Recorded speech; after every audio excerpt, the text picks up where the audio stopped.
नर्मदे हर, जय माँ कामाक्षा। प्रणाम गुरुदेव। हम्म, गुरुदेव, प्रश्न है लव जिहाद के बारे में। हम्म, जो हमारी बच्चियां सनातन की जो हैं, ये जो विधर्मियों से शादी कर लेती हैं, हम्म, अपने समाज में इतनी यहाँ कहें कि रोक रुकावट होती है, ये नहीं खाना, वो नहीं खाना, वो नहीं खाना, और एकदम से जो गाय खाते हैं उनके साथ चले जाना, ये कैसे हम्म। होता है? इसके बारे में थोड़ा बताइए।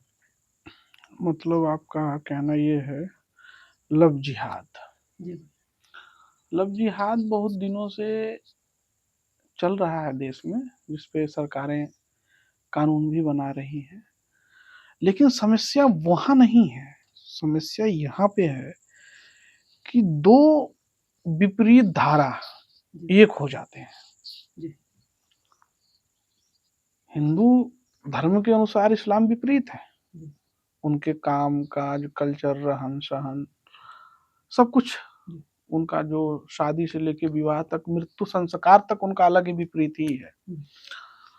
और ये सब जानने के बाद जिन घरों में लहसुन प्याज भी नहीं होता, जो बच्ची कभी लहसुन प्याज भी नहीं खाई, और वो ऐसे खतरनाक जिहादियों का जो है शिकार बन जाती है। और फिर बाद में बहुत सारे केस भी हुए हैं, कई कई बच्चियों को तो काट कर कई कई टुकड़ों में जो है फेंका गया। लेकिन इसके साथ एक प्रक्रिया और जुड़ी हुई है, जिसका नाम है तंत्र जिहाद। जी। ठीक है। अच्छा, इसमें भी तंत्र क्या है? हाँ, इसमें भी जो है तंत्र का बहुत गहरा रहस्य है। जी। इस्लामिक तंत्र जो है, खास करके परफ्यूम वगैरह में, मिठाई वगैरह में जो है, वो इस्तेमाल किए जाते हैं जी। वशीकरण के प्रभाव के लिए। जी। और जो बहुत सारा ये जो थूकने का, चाटने का, ये सब जो वीडियो जो आ रहे हैं, जी। ये सब तंत्र के ही प्रोसेस में है। जी। इसको कहते हैं मैली क्रिया। जी। हम्म, बीच में एक मैं ही भी देख रहा था, कहीं बता रहे थे, कोई मौलाना ही था कि एक कोई मौलवी जो है अपना तकरीर दे रहे थे कि हिंदू लड़कियों को कैसे फंसाना है, कैसे क्या करना है, उनकी ट्रेनिंग बता रहे थे। सरेआम वीडियो पे आया था, वायरल हुआ। तो कहीं ना कहीं तो है, कुछ ना कुछ तो है। तो ठीक है, ये देवदानों की लड़ाई शुरू से चली आई है और चलती रहेगी। ठीक है। लेकिन अपनी सुरक्षा करना हमारा दायित्व होता है। जी। तो तंत्र जिहाद का तोड़ जो है, सबसे भगवान हमारे हिंदू धर्म में जो है, भगवान बराह का एक रूप माना गया है, जी। जिसको सुगर बोलते हैं। जी। ठीक है। 24 अवतारों में एक अवतार बराह का माना जाता जी। है। बाराही माता और बराह भगवान। जी। ठीक है। तो वो है। तो आपने देखा होगा कि भगवान बराह ने हिरण्याक्ष मतलब राक्षस का उसी दंत से वध किया है, और भगवती धरती यानी मूलाधार को ले आकर ऊपर ले आए, यानी धरती को ऊपर ले आए। तो कोई कोई अघोरी महात्मा जो है बराह दंत को धारण करते हैं। उनमें मंत्र का एक प्रोसेस होता है, जिन मंत्रों से वो सिद्ध किया जाता है। और वो ऐसे जिहादियों से बचने के लिए जो बच्चियों को टारगेट कर रहे हैं, उसके ऊपर इस्लामिक तंत्र काम ना करे। या तो छोटा सा हमें सोने का बराह भगवान का लॉकेट या बाराही माता का लॉकेट, नहीं तो उनके चांदी के जंत्र में जो है थोड़ा सा उस बराह का दंत अगर मिल जाए, हिंसा के द्वारा नहीं, कहीं स्टूडेंट वगैरह में मर जाते हैं या कोई चपेट में आके मिल जाए, तो उसका थोड़ा सा टुकड़ा अगर आप उस ताबीज में भर के उस कन्या के गले में आप पहना देते हो, तो कोई भी इस्लाम का तंत्र उस कन्या को प्रभावित नहीं कर सकता। तो तंत्र काम नहीं करेगा? कोई तंत्र नहीं काम करेगा। जी। समझ रहे हो? जी। ये परंपरा उस समय की है। ये जो एक हमारे समाज में जो एक बोलते हैं खटिक हैं, ये सुअर पालने वाले हैं। सुअर कभी हमारे देश में पालतू नहीं हुआ। सुअर पालतू एक समय काल में हुआ। आप इतिहास उठा के जब देखेंगे, उस समय हमारे जो राज्य था वो मुगलों का गुलाम था, मुसलमानों का भारत। और कई राजा महाराजा सब उनके अधीन हो चुके थे, अपनी तलवारें रख दी थी। कुछ थे, कुछ लड़ भी रहे थे, कुछ लेकिन लगभग भारत जो है सरेंडर कर दिया था।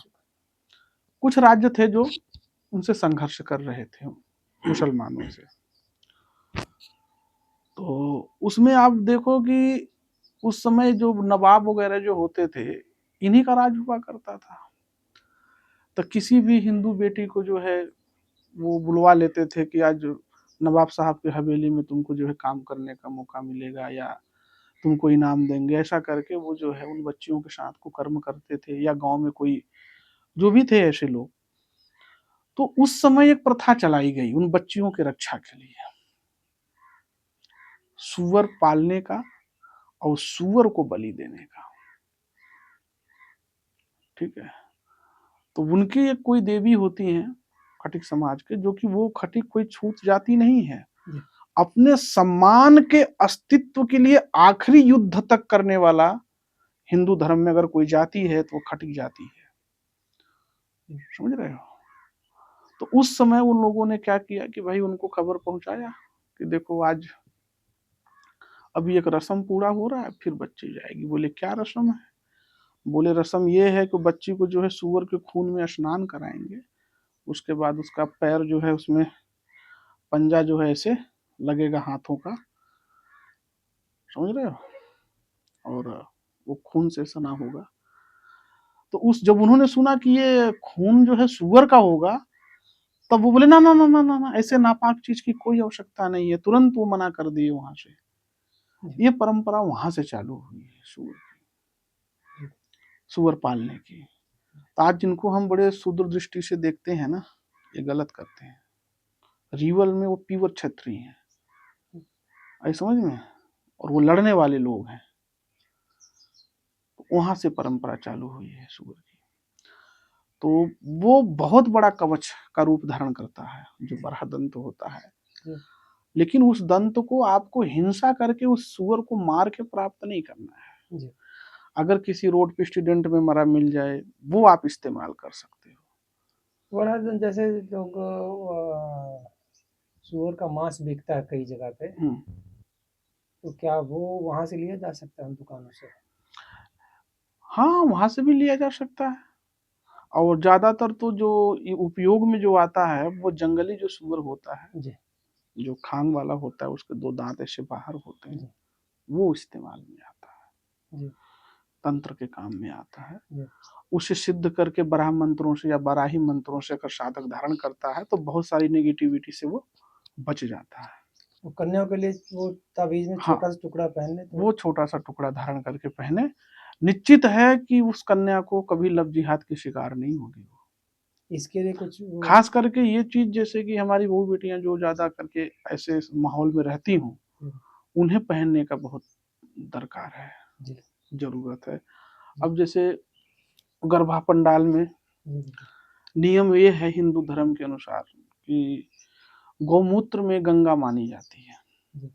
कहते हैं ना, गौ के मूत्र में समस्त सरिताओं का वास होता है। यहाँ तक कि सोने का भी वो होता बताया गया शास्त्रों में, उस प्रक्रिया से सोना भी बनाते थे किसी समय काल में। तो इतना वो पवित्र चीज है। इसलिए जो है हमें ये बराह का जो दंत है लव जिहाद से बचाने के लिए लगभग काम आएगा।